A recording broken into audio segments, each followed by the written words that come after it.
The other problem with like boarding out Sphere, if I'm leaving in like boarding out any of my cycling artifacts, if I'm leaving in Russian Origin, is I don't hit my land drops as much. If I had a Trio Tails or a Great Furnace, I could probably keep this hand, but I can't cast anything, so I'm just gonna go ahead and mulligan. This hand's not very good either. I need like a C to this, like, if I had a C to this Synod. Yeah, we're just gonna go to 5. Yeah. Alright, going to 4. Yep. Keeping that hand. Alright. Hopefully, I don't know, hit like a Carapace Forger, something, and I'm probably just gonna flood out now. Because that's generally what happens when you mull the 4. Yeah.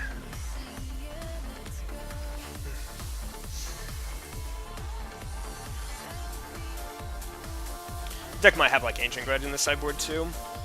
If they play like Prisms, like Ancient Grudge is fine. Oh, there we go, there's a Forger. I don't actually think I want to play it yet. My reason being that like I want to wait until it's actually a 4/4, so that way I can save it with a mutagenic growth through Flame Slash.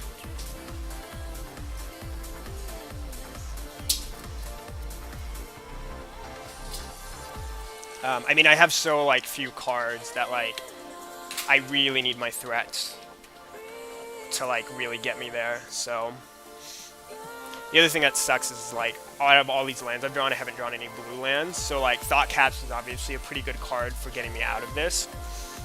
So he's discarding. Well, he's not discarding a land. So I wonder if that either means he's has no lands in his hand or just like one land and needs to keep it.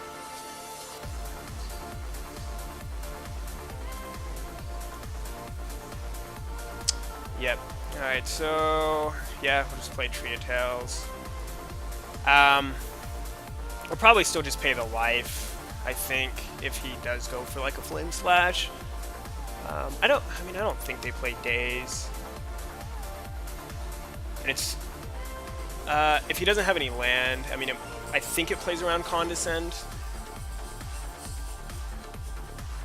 Okay, so he's got Prism.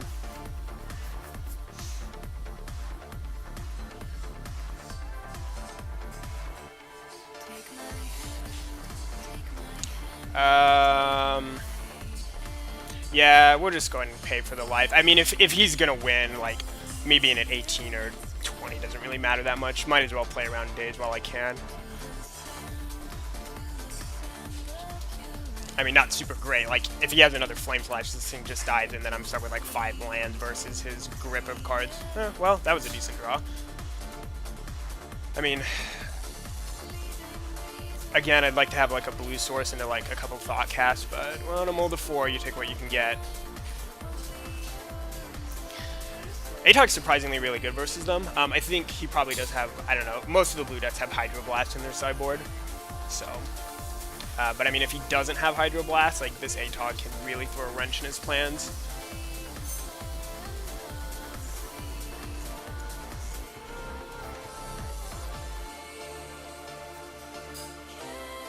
Yeah, him discarding both Capsize and a Research is really good. I don't know how many Capsizes they play in their list. I wouldn't imagine like more than 1 or like no more than 2. My guess is they probably just play 1. It's not a card like you want to really draw a ton of. You just want to draw it once you have like a couple Cloud Posts out. And it is a little blue intensive. I mean, they do have quite a few blue sources, so I feel like he has another Flame Slash here. Maybe not.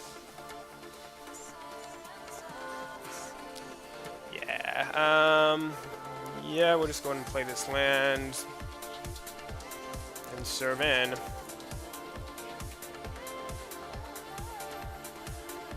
I'm not really sure if I want to sacrifice anything. This is the kind of matchup where I don't mind, like, throwing 1 or 2 artifacts at the Atog just to make sure the damage gets through.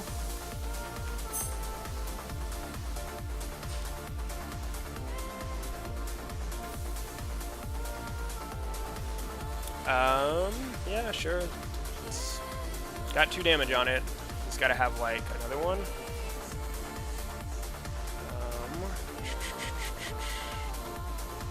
So this see what he does.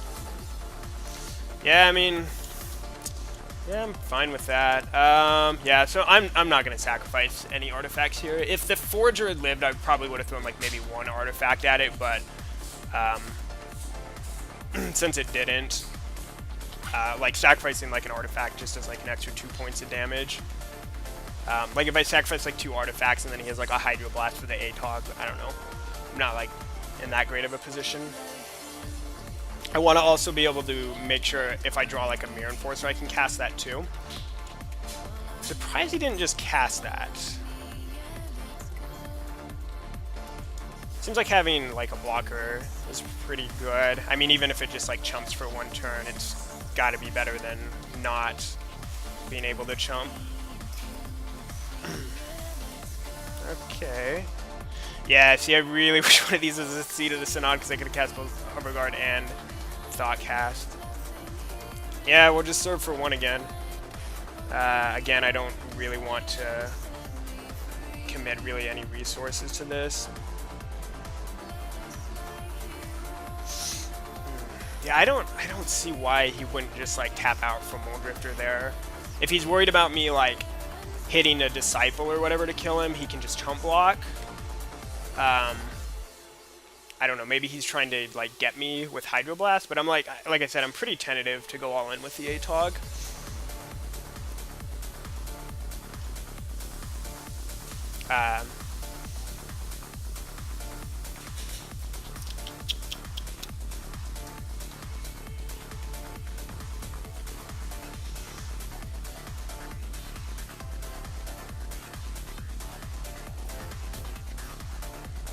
Alright, I really want something that lets me... something with blue mana in it. Probably the Seed of Synod. Yeah, I mean, I think I still have to save this. I mean, I have enough lands as it is right now. I can probably afford to sacrifice 2. Probably is like another burn spell. Oh, no, he doesn't. Okay. Alright, so yeah, this star was pretty good. So I definitely want to cast Thoughtcast here. So we'll cast it for a blue.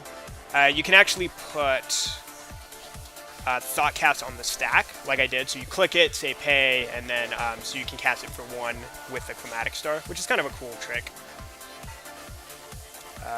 Sweet. So I can actually play Hover Guard here. Yeah, I'm just going to go and play Hover... Well, yeah, I think I want to play Hover Guard right now. And then attack.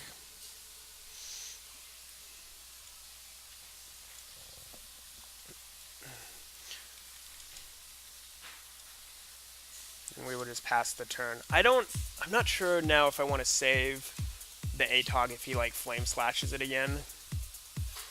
If he like uses like a shock effect on it, I'll probably go ahead and sacrifice 1 artifact to save it. But I don't think it's now with an Enforcer and a Thoughtcast in my hand. I don't think it's worth it for me to throw a bunch of resources at the ATOG to try and keep it in play. Sure.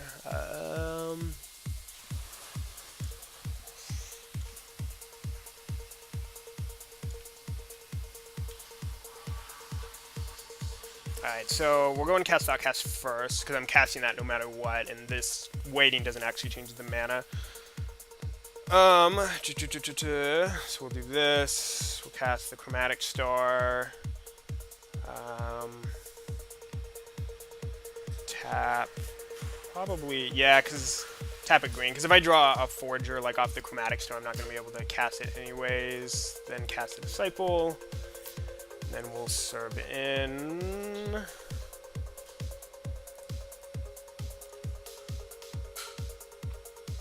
Not sure whether to go for the kill or not. He's at 13. Alright, so I definitely want to sack Star, because I don't lose anything for sacrificing the Chromatic Star. Probably should have just sacked it main phase. Generally, a good rule of thumb with Affinity is just doing everything in your first main phase. because what that means is that, like, if something happens, like, for example, if I drew a Frogmite there, I could just cast the Frogmite and have potentially another lethal point of damage or whatever. Alright, so if I pass, let's see. So he's going to be at 12. I mean, I don't think... I doubt they play, like, any life gain or anything like that. I wonder if I can, like, look up a list real fast.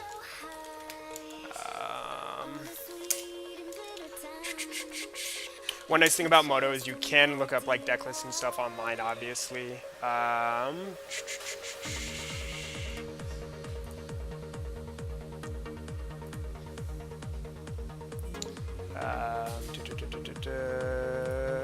I want, like an I don't know what it's called. Is it blue-red control or blue-red control? There we go. Alright,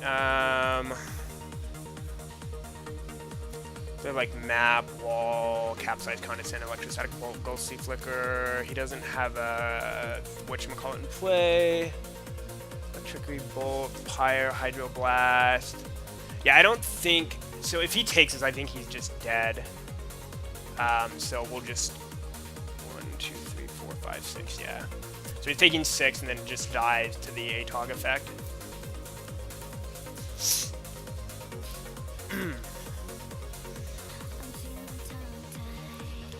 If he like tries to kill the hover guard with, like, say a magma spray or an electrostatic bolt, yeah. So there's the disperse.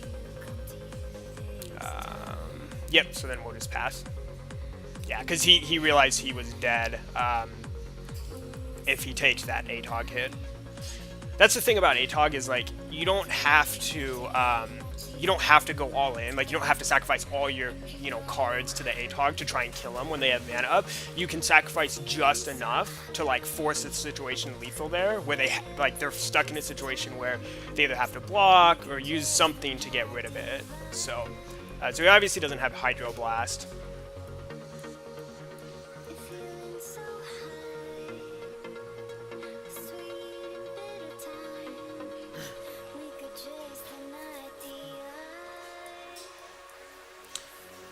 And I did draw 2 Thoughtcasts, 3 Thoughtcasts actually. I have a third in my hand. So that, like I said, those are the cards I kind of need to draw. I can just F6 here, since I can't do anything on his turn. He's still in a little bit of trouble. I mean, I have 8 points of power in play, so he's got to kill, like, a couple of these things. And then he still, has the ATOG and stuff. I mean, that kills my Disciple, but that's fine. Keeps him from dying on his turn.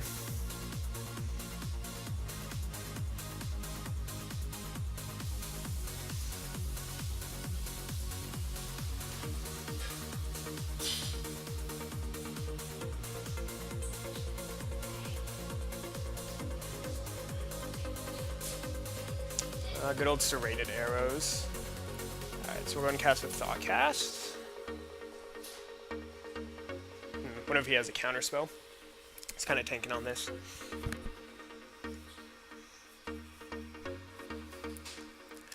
I mean, the thing is, he knows I have an ATOG in hand, and ATOG's still pretty dangerous, especially if I actually connect with both the Enforcer and the Hover Guard. I mean, even if I connect with one of these, ATOG is still pretty dangerous. Yeah, the fact that he used 2 bolts on Carapace Forger early on in the game. I mean, he basically used 3 burn spells. That was a really good sequence of draws. Because I can cast another Thoughtcast, because I drew another Seat of the Synod. Yeah, so I drew quad Thoughtcast. I guess I can't complain. This game, 1, 2, 3, 4, 5, 6. Yeah, so we will cast an ATOG. I mean, if he has a counterspell, he has a counterspell for it. I kind of actually, if he has a counterspell, I want to force it. Yeah, I think I can just kill him now. So we'll cast the Enforcer first. Oh, I actually didn't even need to tap, but that's fine. I don't need the mana.